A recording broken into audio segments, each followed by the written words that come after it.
మనం పసిపిల్లల్ని నిద్రపుచ్చిన తర్వాత వాళ్ళ ఏడుపుతోనే అలర్ట్ అవుతూ ఉంటాం. మీకో విషయం తెలుసా? లక్షలో యావరేజ్‌గా 20 మంది పసిపిల్లలు నిద్రలోనే చివరి శ్వాస విడుస్తున్నారు. దానికి కారణం సిడ్స్, ఎస్ఐడిఎస్ అంటే సడన్ ఇన్ఫాంట్ డెత్ సిండ్రోమ్. దీన్నే క్రిబ్ డెత్ కూడా అంటూ ఉంటాం. ఈ వీడియోలో ఈ పసిపిల్లవాడి తండ్రి గాఢ నిద్రలో ఉండి తెలియకుండా కాలు మొఖం మీద వేసి అదిమేయడం వల్ల పిల్లవాడికి ఊపిరి అందకుండా అయింది. సమయానికి తల్లి గమనించింది కాబట్టి సరిపోయింది. ఈ వీడియోలో పిల్లవాడికి బ్లాంకెట్ కప్పడం వల్ల ఆ బ్లాంకెట్ తనకి చుట్టుకుపోయి దానిలోంచి బయటపడలేక అవస్థపడుతూ ఉన్నాడు. ఈ క్రిబ్ డెత్స్ అనేవి జరగకుండా ఉండాలి అంటే తల్లిదండ్రులు కొన్ని ప్రికాషన్స్ తీసుకోవాలి.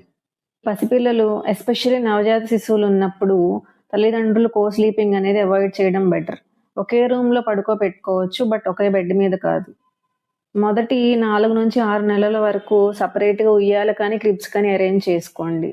రూమ్ టెంపరేచర్‌ని 18 డిగ్రీస్ నుంచి 24 డిగ్రీస్ పెట్టేసి రూమ్‌ని కూల్ చేసేసి పిల్లలకి మందపాటి బ్లాంకెట్స్ అనేవి కప్పకండి. రూమ్ టెంపరేచర్ అనేది వేడిగా లేకుండా చూసుకోండి. ఈ క్రిబ్స్ ఆర్ ఉయ్యాలలో పిల్లల పక్కన ఎలాంటి టాయ్స్ కానీ, even soft toys or blankets లేకుండా చూసుకోండి. 6 నెలల లోపల పసిపిల్లలకి తల కింద పిల్లోస్ వేయకుండా ఉండడమే చాలా బెటర్ అండి. ఇలాంటి చిన్న చిన్న జాగ్రత్తలే రేపు ఎవరో ఒక పసికందుని కాపాడతాయి. సో, దయచేసి తల్లిదండ్రులందరికీ ఈ మెసేజ్‌ని షేర్ చేయండి.